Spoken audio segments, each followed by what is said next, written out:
भावनाओं का हो सद्गुरु की परा चेतना में विसर्जन। गुरु गीता का गायन करते हुए शिष्यों की अंतश्चेतना श्रद्धा रस में भीग रही है।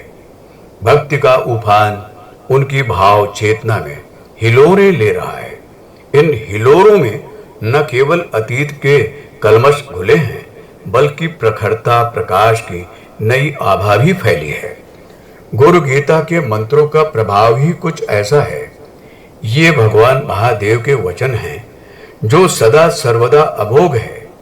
भगवान सदा शिव की वाणी तीनों कालों में सत्य है। महाकाल के वचनों पर काल का कोई प्रभाव नहीं है। काल का पाश, देश की सीमाएं इन्हें छू भी नहीं सकते। इन वचनों का सही सही मर्म तो केवल माता पार्वती ने ही समझा, जो प्रथम श्रोता होने के साथ भगवान सांब सदा शिव की प्रथम शिष्या भी है। अपने सद्गुरु की अनुग्रह और उन्हीं में विलीन शिष्यों के लिए वह परम आदर्श है। समर्पण, विसर्जन व विलय की सघनता की साकार मूर्ति जो शिष्य हैं, वो इन सृजल श्रद्धा के साकार भाव विग्रह से श्रद्धा के कुछ कण पाकर स्वयं को प्रखर प्रज्ञा रूपी गुरुदेव में लय कर सकते हैं।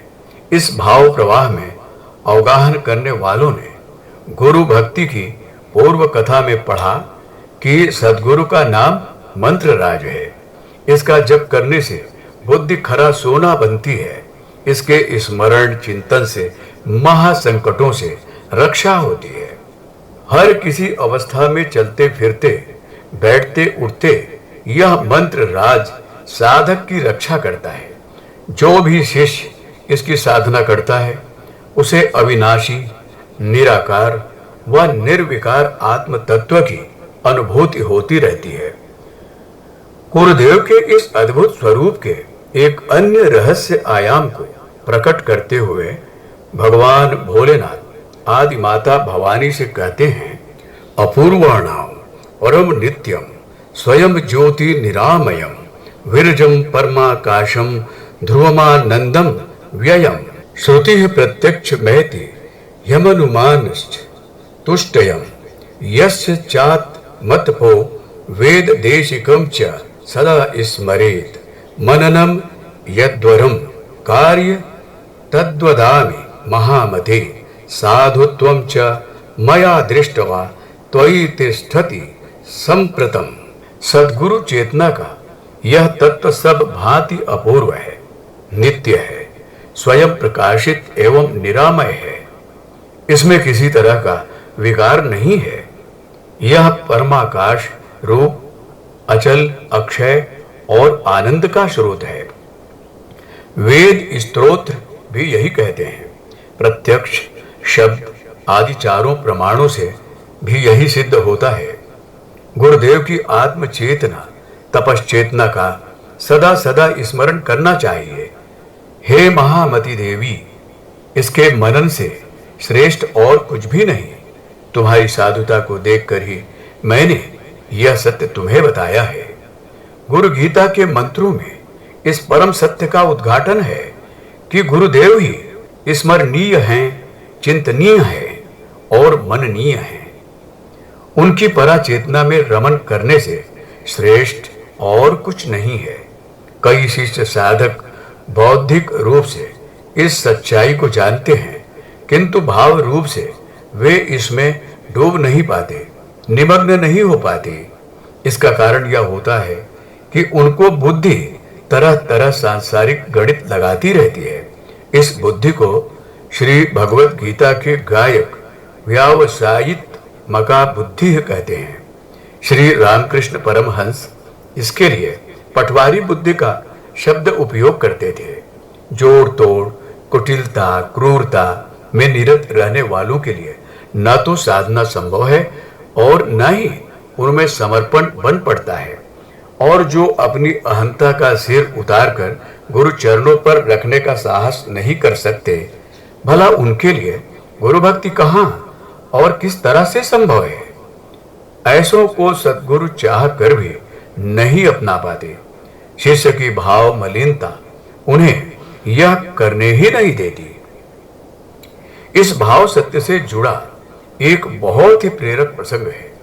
यह प्रसंग श्री रामकृष्ण परमहंस देव के गृही शिष्य श्री रामचंद्र दत्त के जीवन का है।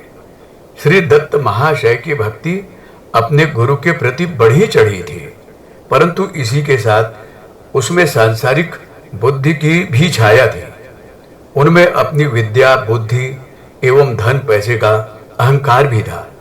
उनके संदर्भ में एक बात और उल्लेखनीय है कि श्री परमहंस देव के सन्यासी शिष्य स्वामी अद्भुतानंद पहले इन्हीं के यहाँ नौकरी करते थे। इन अद्भुतानंद को श्री रामकृष्ण के भक्त समुदाय में लाटू महाराज के नाम से जाना जाता है। दत्त महाशय ने उन्हें ठाकुर से मिलवाया था। बाद में उनकी भक्ति भावना को देखकर उन्हें ठाकुर की सेवा में अर्पित कर दिया। यही दत्त महाशय एक दिन श्री श्री ठाकुर के पास दक्षिणेश्वर आए हुए थे। स्वाभाविक रूप से वे अपने साथ अपने गुरुदेव के लिए कुछ फल, मिठाइयां एवं कुछ अन्य सामान लाए हुए थे। ठाकुर ने स्वभावतः यह सामान युवा भक्त मंडली में बांट दिया। उन्हें इस तरह सामान बांटते देखकर दत्त महाशय थोड़ा कुंठित हो गए। उन्हें लगा कि इतना कीमती सामान और इन्होंने इन लड़कों में बांट दिया। अच्छा होता कि ये इस सबको अपने लिए रख लेते और बहुत दिनों तक इसका उपयोग करते रहते।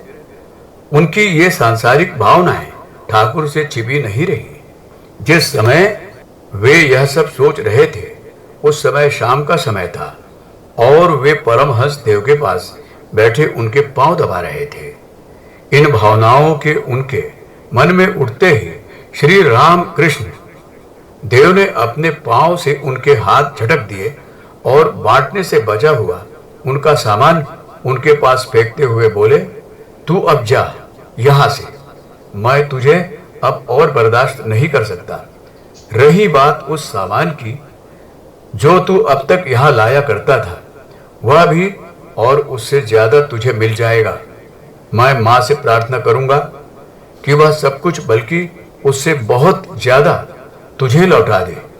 अचानक ठाकुर में आए इस भाव परिवर्तन से दत्त महाशय तो हतप्रभ रह गए, पर साथ ही वे यह भी समझ गए कि अंतर्यामी ठाकुर ने उनके मन में उठ रही सभी भावनाओं को जान लिया है। पर किया भी क्या जा सकता था। शाम गहरी हो गई थी, वापस कलकत्ता भी नहीं लौट सकते थे। वैसे भी ऐसे मरह स्थिति में वह कलकत्ता लौटना भी नहीं चाहते थे। बस भरे हुए मन से सोचा, ठाकुर के द्वारा तिरस्कृत जीवन अब किस काम का। और उनके अंदर उमड़ आई भक्ति भावना ने यह प्रेरणा दी कि क्यों ना मां के मंदिर के पास बैठकर ठाकुर के नाम का जप किया जाए। बस ओम नमो भगवते रामकृष्णाय उनके कंठ से, प्राणों से और हृदय से बहने लगा। उनकी भावनाएं अपने दिव्य गुरु में विलीन होने लगी। रात गहरी होती गई और वह अपने सद्गुरु की पराचेतना में विलीन होते गए। भाव विलीनता इतनी प्रगाढ़ हुई कि शिष्य वत्सल श्री परमहंस देव स्वयं उनके पास आ गए और बोले, चल तेरा परिमार्जन हो गया। श्री ठाकुर के चरणों को अपने आंसुओं से धोते दत्त महाशय अनुभव कर रहे थे कि सद्गुरु की पराचेतना ही चिंतनीय, मननीय है। इस सत्य को हम भी अनुभव कर सकते हैं।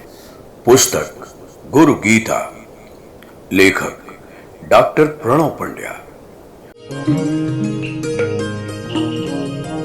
हमारे YouTube चैनल को सब्सक्राइब करें और बेल आइकन को दबाएं ताकि आपको नोटिफिकेशंस मिलते रहें।